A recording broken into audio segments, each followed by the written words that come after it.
አፋብን ወይም አማራ ፋኖ ብሔራዊ ንቅናቄ የሚል መጠሪያ ያለው 15 አመራሮችን የያዘ ድርጅት አማራ ክልል ያሉ ታጣቂዎች መስርተናል እያሉ ባሉበት ወቅት መንግስት ደግሞ እነዚህ ኃይሎች ከድርድር አግደናቸዋል ከሚሏቸው ኃይሎች ጋር ድርድር ላይ መሆኑ ለሰላሙ ምን ያክል ይጠቅማል? አዲስ ከተመሰረተው አፋብን ተብሎ ከሚጠራው ድርጅት ጋር መንግስት ድርድር ጀምሯል ወይ? እውነተኛ ሰላም እንዲመጣ ከተፈለገ መንግስት አፈንግጠው ከሚወጡ ታጣቂዎች ጋር ከመደራደር ለምንድን ነው ብዙ ጦር ሰራዊት ካላቸውና በአግባቡ ከተደራጁ ታጣቂዎች ጋር እውነተኛ ድርድር አድርገው ለሀገራችን ሰላም የማያጎናጽፍ? አመሰግናለን። በመቀጠል የተከበሩ ዶክተር አበባው ደሳለው።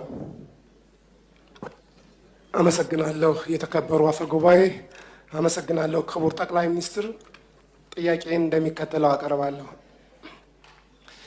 በኢትዮጵያ በ2018 ዓ.ም የኢኮኖሚ እድገት አፈጻጸሙ የላቀ እንደሆነና 10.2 በመቶ እድገት እንደሚጠበቅ በተላከልን ሪፖርት ተገልጿል። በርካታ አፈጻጸሞችም እዛ ውስጥ ተጠቅሰዋል። በሌላ በኩል የኢኮኖሚና ልማት ጥናት ምሁራን የኢትዮጵያ ኢኮኖሚ ከፍተኛ ፈተናዎች የተደቀነበት እንደሆነ ያብራራሉ።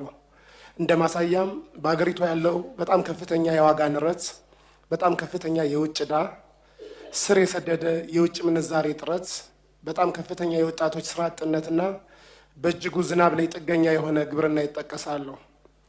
ከነዚህ የኢኮኖሚ ፈተናዎች የወጣት ስራ አጥነት ችግር ገዝፎ ይታያል። እንደሚታየው ከ30 ዓመት በታች ከሆኑትና የሀገራችንን ሕዝብ 70% ከሚሸፍኑት ወጣቶች ውስጥ 27% የሚሆኑት ስራ አጦች እንደሆኑ ጥናቶች ያመለክታሉ። ይህንን የወጣቶች ስራ አጥነት ቁጥር ለመቀነስ የተለያዩ የመፍትሄ ሀሳቦች ይሰነዘራሉ። ከነዚህ ውስጥም የመጀመሪያው በአንድ ወቅት ተነቃቅቶ የነበረው በአሁኑ ሰዓት በእጅጉ የተዳከመው ለወጣቶች ጥቃቅንና አነስተኛ ብድር ያለ ማስያዣ ወይም ኖን ኮላተራይዝድ ማይክሮ ሎን ነው። ሁለተኛ በርካታ የሰው ኃይል ሊያሰማሩ የሚችሉ ትላልቅ የመንግስት ፋብሪካዎች ናቸው። ይህም አዳዲስ የመንግስት ፋብሪካዎች የሉም፣ ያሉትም የመዳከምና ስራ የማቆም ነገር ይታያል። ሌላው የመሰረተ ልማት ግንባታዎች ማለትም መንገዶች ነው። አዳዲስ መንገዶች እንደሌሉ ይታወቃል። የነበሩት መንገዶችን በርካቶቹ ተቋርጠዋል። የባቡር መስመሮች ምንም አዲስ የባቡር መስመር ዝርጋታ የለም። የቤቶች ግንባታዎች ከፍተኛ ገቢ ላላቸው ብቻ ያተኮረ የቤቶች ግንባታዎች አብዛኛውን የመንግስት ሰራተኛና አነስተኛ የኑሮ ደረጃ የማይወክል የቤት ግንባታ ነው ያለው። የመስኖ ግድቦች ከዚህ በፊት የተጀመሩ የመስኖ ግድቦች በርካታዎቹ ተቋርጠዋል። በተለያየ የቴክኒክ ችግር ምክንያት ምንም አዳዲስ የመስኖ ግድቦችን ደግሞ አናይም። የኤሌክትሪክና የቴሌኮሙኒኬሽን ማስፋፊያዎችም ችግር አለባቸው። እነዚህ ችግሮች የወጣት ስራ አጥ ቁጥርን ለመቀነስ እንቅፋት እንደሆነ ይገለጻል።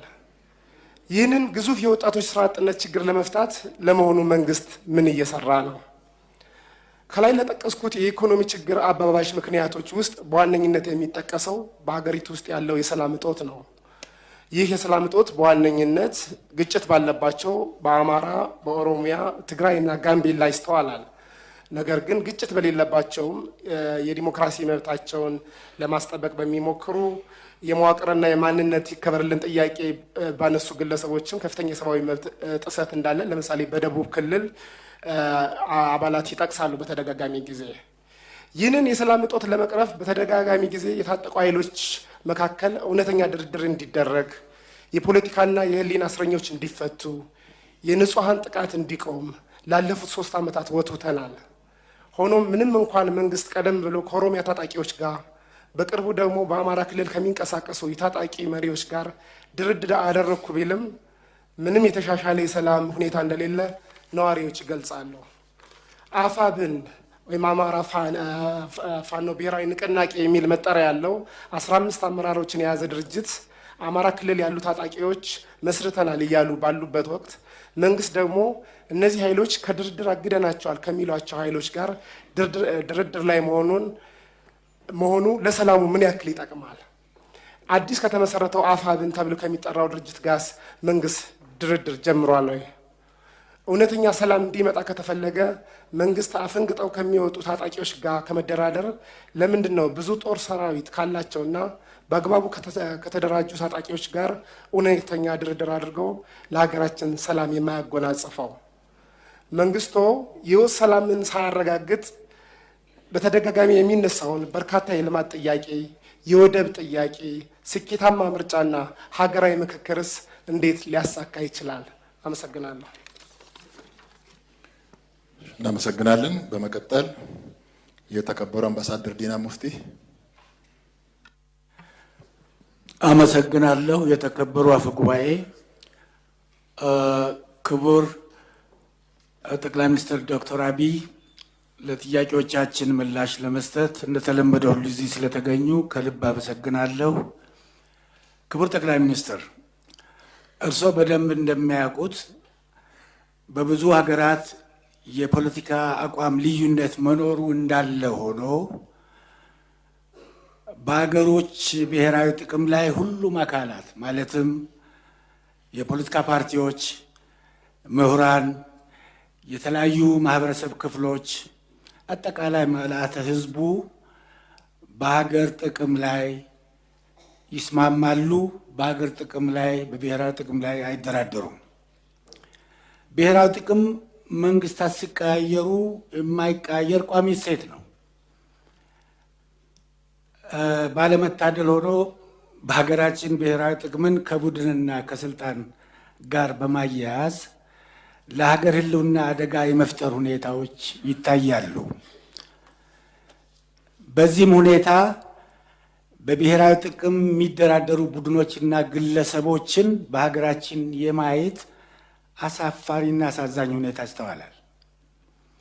ክቡር ጠቅላይ ሚኒስትር፣ ይህን አደገኛ ሁኔታ ከመሰረቱ ለመቀየርና የብሔራዊ ጥቅም ጉዳዮቻችንን ለይተን በአንድነት እንድንቆም ለማድረግ በመንግስት በኩል ምን እየተሰራ ይገኛል? እርሶስ በዚህ ዙሪያ ለሁሉም የፖለቲካ ኃይሎችና የኢትዮጵያ ጉዳይ ያገባኛል ለሚሉ ሁሉ የሚያስተላልፉት መልእክት ካለ ብንሰማው ደስ ይለኛል።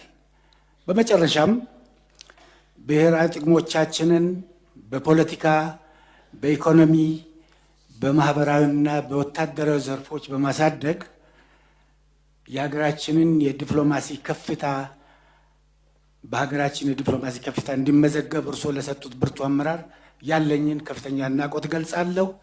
በመጪውም ምርጫ ይህን እድል ለማስቀጠል እና ሀገራችንን ከፍ ወዳለ ደረጃ ለማድረስ የሚያስችል ሁኔታ እንደሚፈጠር ያለኝ እምነት ከፍተኛ ነው። በጣም አመሰግናለሁ። ላይ ለምናቀርበው ጥያቄ መልስ እና ማብራሪያ ለመስጠት ክቡር ጠቅላይ ሚኒስትር ዶክተር አብይ በመካከላችን ስለተገኙ አመሰግናለሁ። ጥያቄ 7ኛውን ሀገራዊ ምርጫ ይመለከታል። ሀገራችን ኢትዮጵያ 7ኛውን አጠቃላይ ሀገራዊ ምርጫ ለማካሄድ በዝግጅት ላይ ትገኛለች። የምርጫው መካሄድ በኢትዮጵያ ሰላማዊ የፖለቲካ ግንባታ ሂደትና በዘላቂ ሰላም ግንባታ ላይ ጉልህ አስተዋጽኦ እንዳለው ይታወቃል። ሆኖም ግን ዛሬም በተለያዩ የሀገራችን ክፍሎች ሰላማዊና ህጋዊ መንገድን መንቀሳቀስን የማይፈልጉ ጽንፈኛ የፖለቲካ ኃይሎች ለሌሎች ኃይሎች በመላላክ የሀገራችን የለውጥ ግስጋሴ ለማስቆም በእናት ሀገራቸው ላይ መቆመራቸውን አላቆሙም። ለኢትዮጵያ ጠላቶች ጉዳይ አስፈጻሚ በመሆን በምርጫው ሂደት ላይ ጥላሸት ለመቀባት ከወዲሁ በግርግር ትርፍ ለማግኘት ምርጫው እንዳይካሄድ ቅስቀሳ እያደረጉም ይገኛሉ። የኢትዮጵያ ህዝብ የሚፈልገው ሰላማዊ ህይወት ነው። የኢትዮጵያ ህዝብ የሚፈልገው ልማትን ነው። ከጦርነት ከግጭት ጥፋት እንጂ ትርፍ እንደሌለው ህዝባችን የተገነዘበበት የተረዳበት ወቅት ላይ እንገኛለን። ግጭት፣ ጦርነት፣ ሞት አሁን ባለው ሁኔታ ሰልችቶታል። የሚጠቅመውንም ለይቷል፣ ተገንዝቧል ህዝባችን። ስለሆነም ክቡር ጠቅላይ ሚኒስትር ምርጫው ሰላማዊ፣ ነፃ፣ ፍትሐዊና በመላ ኢትዮጵያውያን ዘንድ ተአማኒ እንዲሆን እንዲሁም በጸጥታ ችግሮች ምክንያት እንዳይስተጓጎል በመንግስት በኩል እየተሰሩ ያሉ ስራዎች ላይ ማብራሪያ ቢሰጥበት፣ እነዚህን ኃይሎች የህብረተሰቡን የመለወጥ የመልማት ፍላጎት ስጋት ሆነውስ እስከ መቼ ነው የሚቀጥሉት? በዚህ ላይ ያለዎትን ምላሽ ይስጡበት። አመሰግናለሁ። እናመሰግናለን። በመቀጠል የተከበሩ ጸገነት መንግስቱ።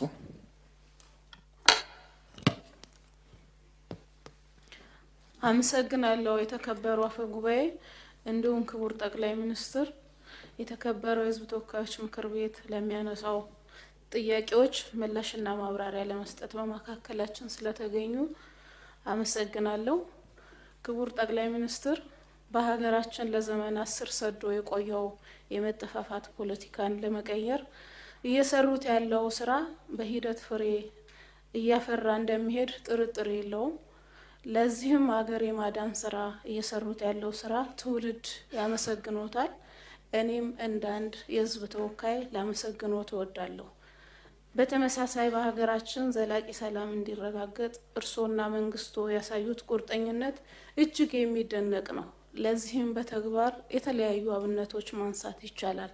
በሀገራችን ለነበረው የህልውና ዘመቻ ወቅትም አንዱ ማሳያ ስለሆነ ላመሰግኖት እወዳለሁ። ለዚህም ትውልድ ያመሰግኖታል። ከዚህ ጋር በተገናኘ ያለውን ጥያቄ እንደሚከተለው በንባብ አቀርባለሁ። በትግራይ ክልል ዘላቂ ሰላምን ለማስፈን የፕሪቶሪያው ስምምነት ትልቅ ተስፋን የጫረ ቢሆንም በአሁኑ ወቅት የህወሓት ክፋይ በሆነው የአዛውንቶች ቡድን ምክንያት በክልል ውስጥ ስርዓት አልበኝነት እንዲነግስና የግጭት ድባብ ተመልሶ እንዲያንዣብብ እየሆነ ይገኛል። ይህ ቡድን በተለያዩ ህገወጥ ስራዎች ተሰማርቶ የዘላቂ ሰላም ግንባታችን እንቅፋት ሆኖ ቀጥሏል። ወገናችን የሆነው የትግራይ ህዝብም ለዚህ ቡድን እኩይ ተግባር መያዣ ሆኖ ዛሬም ለውስብስብ ችግሮች ተጋልጦ እየተንገላታ ይገኛል። ክቡር ጠቅላይ ሚኒስትር፣ የትግራይ ክልል አሁናዊ የሰላም ሁኔታ በምን ደረጃ ላይ ይገኛል? ክልሉ በሀገራዊ ምክክር ሂደት ውስጥ ንቁ ተሳታፊ ከማድረግና 7ኛው ሀገራዊ ምርጫ ከማካሄድ አኳያ ከጊዜያዊ አስተዳደሩ ጋር በቅንጅት እየተሰሩ ያሉ ስራዎች ላይ ማብራሪያ ቢሰጡን። በዚህ ረገድ ከሰላም ወዳዱ የትግራይ ህዝብስ ምን ይጠበቃል? አመሰግናለሁ። እሺ፣ እናመሰግናለን። በመቀጠል የተከበሩ ጥሩ አይነት ተመስገን።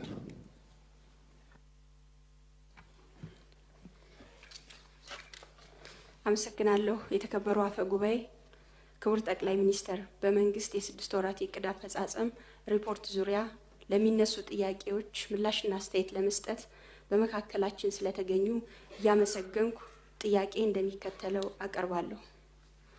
መንግስት ያደሩ ችግሮችን በዘላቂነት ለመፍታት አሳታፊና ገለልተኛ አካታች የሆነ ሀገራዊ ምክክር ኮሚሽን አቋቁሞ እስካሁን ሰፊ ስራዎችን ሰርቷል።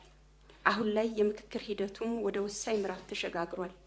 ክቡር ጠቅላይ ሚኒስትር፣ እንደ ሀገር ይህ እድል እንዳያመልጠን ጠንካራ ሀገራዊ መግባባት ፈጥረን የኢትዮጵያን መጻኢ እድል ብሩህ እንድናደርግ ከመላው ኢትዮጵያውያንና ባለድርሻ አካላት ምን ይጠበቃል? አመሰግናለሁ።